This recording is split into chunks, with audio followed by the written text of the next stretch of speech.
Bonjour et bienvenue sur la chaîne.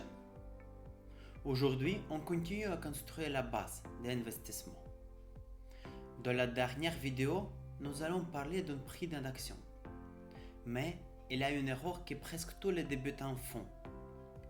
Ils regardent le prix et pensent comprendre la valeur. Une action à 5 euros semble moins chère qu'une action à 500 euros. Et pourtant, cela ne veut absolument rien dire. Pour comprendre la vraie taille d'une entreprise, il faut parler de capitalisation boursière. La capitalisation boursière, c'est la valeur totale d'une entreprise sur le marché. La formule est simple, prix d'une action multiplié par le nombre total d'actions en circulation. Ce n'est pas compliqué, mais cette formule change complètement votre manière de voir le marché. Imaginons deux entreprises. L'entreprise A actionne à 10 euros, 1 milliard d'actions. Cela fait 10 milliards d'euros. Entreprise B actionne à 200 euros, 10 millions d'actions. Cela fait 12 milliards d'euros. L'entreprise dont action veut 10 euros, 5 fois plus grand. Le prix seul ne reflète pas la taille. Merci de regarder cette vidéo. Abonnez-vous pour continuer à recevoir des informations utiles sur les marchés boursiers et le monde de la finance.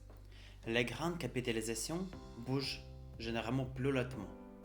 Il faut des milliards supplémentaires pour qu'elles progressent fortement. À l'inverse, une petite capitalisation peut doubler plus rapidement, mais elle peut aussi perdre de 30% en quelques semaines.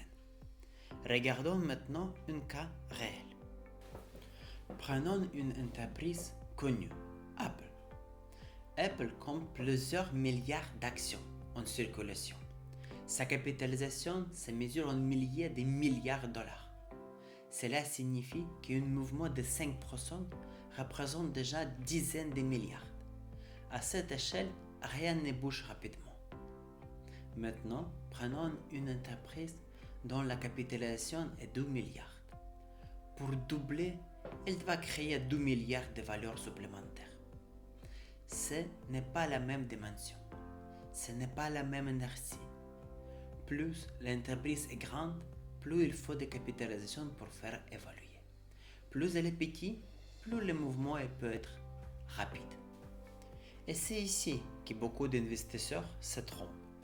Ils voient un prix bas et imaginent un potentiel plus élevé. Mais le potentiel dépend de la capitalisation, pas du prix affiché. Quand vous analysez une action, la première question n'est pas combien elle coûte. La première question est quelle est la taille réelle de cette entreprise.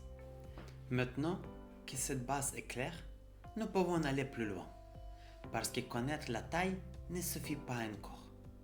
La prochaine étape consiste à comparer les prix du marché au bénéfice de l'entreprise.